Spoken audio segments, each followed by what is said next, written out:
I think it's impossible for the human to unconditionally love.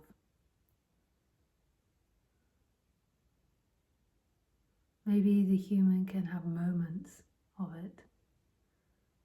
When I say the human, I mean the character, what is seen. The character that is moving, the character with habits, conditions, the character that wants to go somewhere or live somewhere or do something. The character that thinks and feels. Firstly, it seems like it can't unconditionally love because it doesn't exist. It's not it's not a solid entity that exists through time. So who would love? Who would unconditionally love? It's habits and conditions that follow a pattern that keep appearing.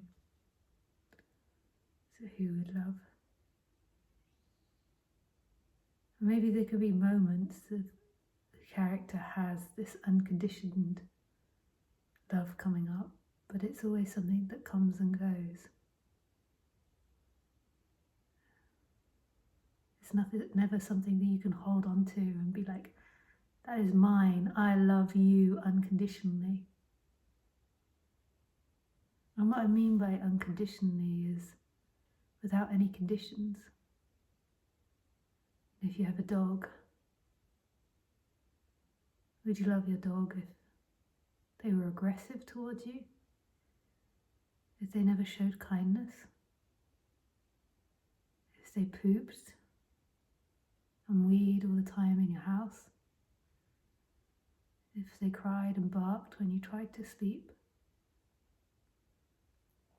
If they were impossible to walk?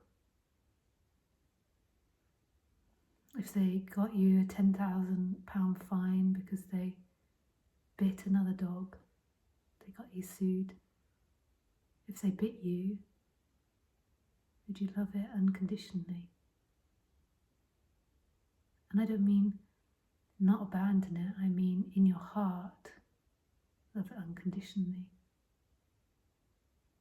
And the same with your partner.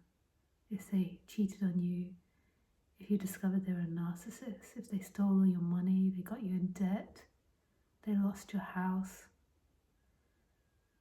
they killed your children, could you love them unconditionally? And that's where I feel like it's impossible for the human, any character, even an enlightened character or a saint, Ananda Mahima or Ramana Maharshi. It's impossible for the character to love unconditionally. And if you really reflect on it, maybe it's the one thing you've wanted your whole entire life is unconditional love. From your partner, from your mother, from your father, from your teachers, from life itself. Maybe it's the one thing that you've always sought. And the one thing that's broken your heart the most, because you haven't been able to secure it. You haven't been able to make it happen.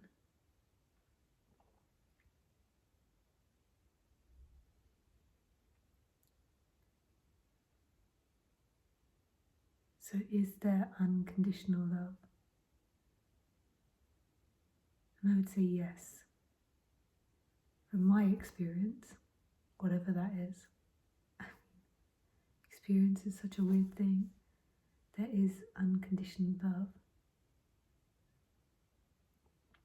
But the unconditioned love is not a thing that's found in life and not something that comes and goes. Nisargadatta Maharaj would call it the witness, the impersonal witness, or the big consciousness. Or he would call it beingness, depending actually. Sometimes he changes it, maybe it's the translators that change it. Or the beingness, the impersonal I am.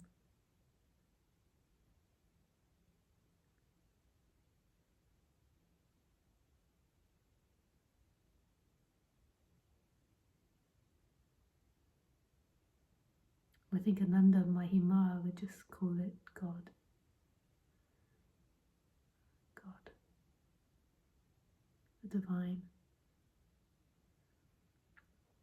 So it's there in all, but it's noting and all things. Is that which is perceiving, but without perceiving a thing, without knowing it as a second, without being separate from it. If you don't like that, you could say no thing and everything is nothing and all things. It doesn't really matter the language. It's the initial sense of being, the impersonal I am, this is. That which is experiencing without being separate from that that's experienced.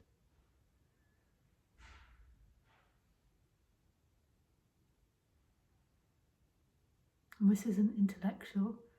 Some people can spin amazing, beautiful words on this. And it's not intellectual, so if you're like, well, no, this teacher says that, or that teacher says that, or it's not that, it's that which is beyond words, beyond what you know. It's the very heart of being.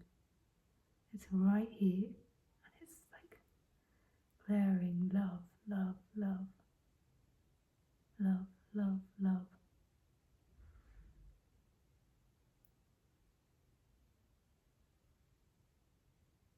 All things arise from it, and all things are it.